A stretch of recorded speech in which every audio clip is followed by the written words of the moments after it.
Anda sedang menyaksikan Breaking News bersama saya, Siska Mawarski.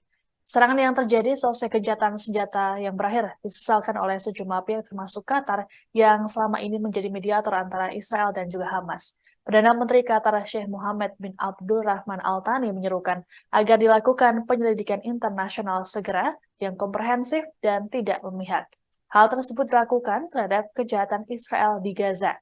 PM Thani menyatakan bahwa Qatar akan melanjutkan upaya untuk memfasilitasi gencatan senjata lainnya hingga mencapai gencatan senjata permanen di Gaza. Terkait upaya gencatan senjata ini, Presiden Prancis Emmanuel Macron rupanya tertarik untuk ikut serta dengan Qatar.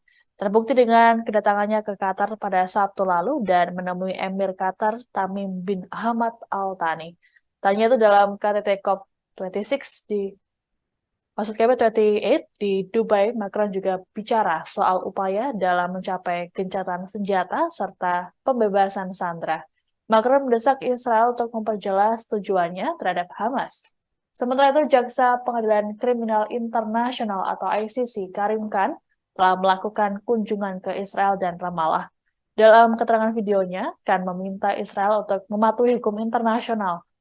Hanya itu kan juga meminta Hamas untuk menghormati aturan perang dan tidak menyalahgunakan bantuan kemanusiaan yang dibawa ke Gaza. Khan menyebut pihaknya siap membantu Israel terkait peristiwa penyerangan pada 7 Oktober lalu.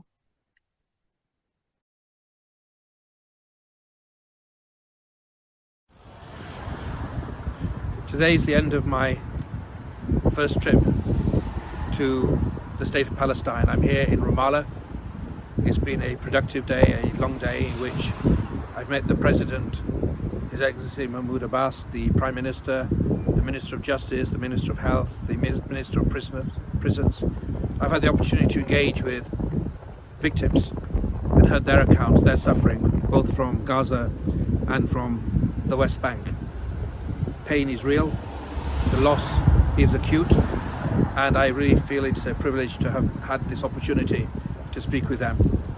I've also spoken to Palestinian television and given interviews to the newspapers. My message has been clear. This is an active investigation. It's an investigation that is a priority for my office, and we're moving forward at pace, with rigor, with determination, and with a insistence that we act not on emotion but on solid evidence. Yesterday I met Israeli survivors, Israeli family members that have endured so much loss, the horrors of hostage taking and the insecurity. Download Tribun X sekarang, menghadirkan lokal menjadi Indonesia.